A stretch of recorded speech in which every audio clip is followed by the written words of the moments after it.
Hey, Mike Callahan had a quick question submitted yesterday. How to handle a bi-weekly lawn mowing request after you've already submitted a weekly lawn mowing request. So a gentleman basically had gone out and submitted an estimate for a weekly lawn mowing price of, let's just say, $20 a cut. Let's just fictitious for this example.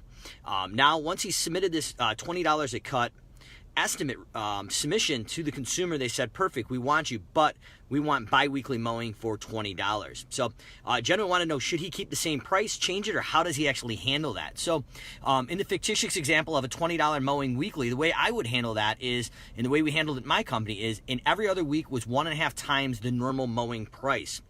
So in our CRM, customer relationship management software that we use, Service Autopilot, we had a weekly and bi-weekly price clearly defined. Now, we wouldn't submit the bi-weekly price, but if that ever came up, we could literally hit quote and resend the estimate. So it was a non-emotional thing. We would just send that out.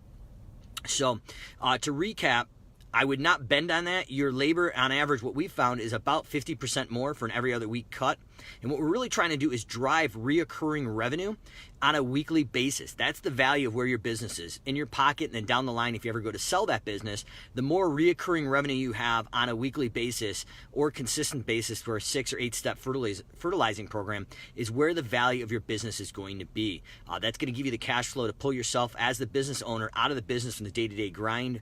Or kind of like Michael Gerber says, work on it, not in it. So if you're looking to become an absentee owner, you want that, need that reoccurring revenue. Or if you really want to get off the truck full time and have some management under there, you need that consistent revenue. So to answer the question, I would go back with at least 1.5 times the weekly cut if they're looking for that service, because the weed whacking, the edging, and the mowing and the blowing is going to be more.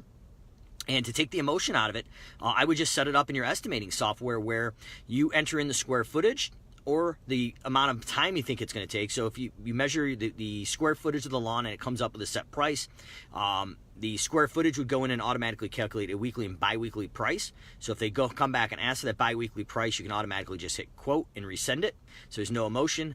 Or if you're going out and looking at a property and saying, I think it's going to take X amount of hours times, say, $50 an hour, the CRM of the software you're using should also be able to calculate that out that way. And I would also have a weekly and bi-weekly price based on the projected hours as well. So take the emotion out of it. You want to make sure that we're covering our overhead and being fair to you as the business owner and the consumer.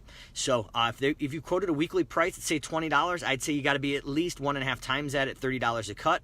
And I would build that into your software so it's a non-emotional thing. You're clicking a button and sending it out. So if you have any other questions or comments, let me know. But we're here every day, 5 days a week, answering questions for the lawn care and home cleaning industry. So once again, we want to set up a standardized pricing situation in your software where it's a non-emotional way. So if someone comes up and you could submit a weekly mowing price of, say, $20, and they want it every other week, then we can automatically click a button and give it to them for $30. So obviously I'm not suggesting you go out for $20 lawn mowing, but the math is easy and I wanted to use that as an example. So until Monday, we will see you then.